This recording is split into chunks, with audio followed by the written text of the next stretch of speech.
आज का हमारा टॉपिक है कि सलात व तस्बीह पढ़ने का मुकम्मल तरीका क्या है और इसकी क्या फ़जीलत है और इसको हम कब कब पढ़ सकते हैं। तो सलात व तस्बीह के बारे में उलमाओं का इख्तिलाफ़ है। कुछ उलमा कहते हैं कि जिस अहादीस में इसका ज़िक्र आया है वो अहादीस ज़ईफ़ हैं, लेकिन चार मेन जो किताबें हैं हमारी, उसमें जो सलात व तस्बीह पढ़ने का तरीका है और उसकी जो फ़जीलत है वो सही सनद के साथ मौजूद है।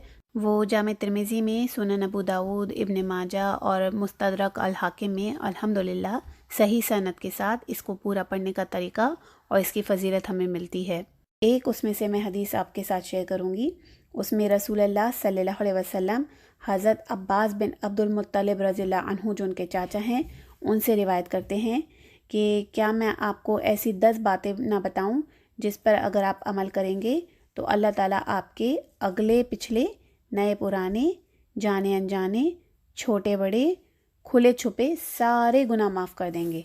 तो सलात व तस्बीह पढ़ने की ये फ़जीलतें हैं और इसकी सबसे बड़ी फ़जीलत ये है कि इसको पढ़ने से जो कबीरा गुनाह होते हैं, जो बड़े गुनाह होते हैं, जो अक्सर हमारे गुनाह होते हैं, वो इसको पढ़ने से अल्हम्दुलिल्लाह वो माफ़ हो जाते हैं। और आगे बयान करते हैं। आगे इसका पढ़ने का जो तरीका है वो ये है कि आप 4 रकत नमाज़ पढ़ें और हर रकत में सूरह फ़ातिहा और कोई एक सूरा पढ़ें। जब आप पहली रकत की क़िरात कर लें तो हालत क़याम ही में ही 15 मरतबा सुबहानल्लाहि वल्हम्दुलिल्लाहि वला इलाहा इल्लल्लाहु वल्लाहु अकबर कहें। फिर रुकू करें तो यही कलिमात रुकू की हालत में 10 बार कहें। फिर जब रुकू से सर उठाएं तो यही कलिमात 10 बार कहें। फिर जब सजदे में जाएं तो हालत सजदा में 10 बार यही कलिमात कहें। फिर सजदे से सर उठाएं तो यही कलिमात 10 बार कहें। फिर जब दूसरा सजदा करें तो 10 बार यही कलिमात कहें और फिर जब आप दूसरे सजदे से सर उठाएं तो 10 बार यही कलिमात कहें। तो इस तरह ये कलिमात हम एक रकत में 75 बार 75 टाइम्स हम ये कलिमात पढ़ते हैं।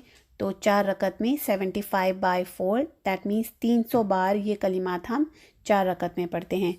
तो ये नमाज जो है अगर आप रोज़ाना ना पढ़ सकें तो हर जुमे को एक बार पढ़ लें, और अगर ऐसा भी नहीं कर सकते तो हर महीने में एक बार पढ़ लें, और अगर ये भी मुमकिन ना हो तो साल में एक बार पढ़ लें, और अगर ये भी मुमकिन ना हो तो कम से कम उम्र भर में एक बार आप इसको ज़रूर पढ़ें।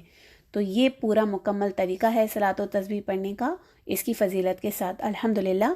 तो मैं आपको एक बार फिर से इसका तरीका जल्दी से बता देती हूँ कि जो हमारी ओरिजिनल नमाज है ना, उसकी तस्बीहात को पढ़ने के बाद आपको ये कलिमात पढ़ने हैं। जब हम क़याम की हालत में होंगे, पूरी नमाज में 10-10 बार हमको ये पढ़ना है। सिर्फ़ क़याम की हालत में जब हम खड़े हुए होते हैं तब हम इसको सिर्फ़ 15 बार पढ़ते हैं, बाकी पूरी नमाज में हमको इसको 10-10 बार पढ़ना है। तो जब हम नमाज में खड़े होते हैं तो सूरह फ़ातिहा पढ़ने के बाद जब हम कोई सूरा मिलाते हैं, सूरा पढ़ने के बाद आपको ये कलिमात पढ़ने हैं 15 बार। उसके बाद फिर आप जब रुकू में जाएं तो सुबहाना रब्बियल अज़ीम पढ़ें, और उसके बाद फिर आपको 10 बार ये कलिमात पढ़ने हैं, हो गए 25। फिर जब आप रुकू से सीधा खड़े हो जाएं, रब्बना वलकल हम पहले कहें और उसके बाद फिर आप ये 10 बार तस्बीहात पढ़ें, हो गए 35।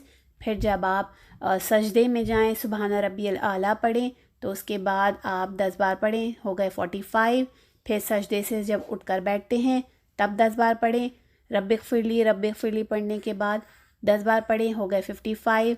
फिर सजदे में जाएं, सुबहाना रब्बियल आला पढ़ें, तस्बीह अपनी 3 बार, जो भी आप 3 बार 4 बार जितना भी पढ़ते हैं, उसके बाद फिर आप यही कलिमात पढ़ें 10 बार, हो गए 65। जब आप सजदे से सर उठाएं तो फिर आप जब सीधा होकर बैठें तब फिर आप इसको 10 बार पढ़े, हो गए 75। तो हर रकत में आपको 75 टाइम्स ये कलिमात आपको पढ़ने हैं। इसमें 2-3 चीज़ें मैं आपको क्लियर कर दूं ताकि कोई कन्फ्यूजन ना रह जाए। ये जो कलिमात है सुबहानल्लाहि वल्हम्दुलिल्लाहि वला इलाहा इल्लल्लाहु वल्लाहु अकबर, ये आपको नमाज की तस्बीहात के बाद पढ़ना है। जैसे कि आप जब रुकू में जाते हैं, सुबहाना रब्बियल अज़ीम पढ़ने के बाद फिर आपको 10 बार ये कलिमात पढ़ना है। ऐसे ही जब रुकू से खड़े होते हैं और सजदे में जाने से पहले रब्बना वलकल हम्द पहले पढ़ना है और फिर 10 बार ये कलिमात पढ़ने हैं। ठीक है।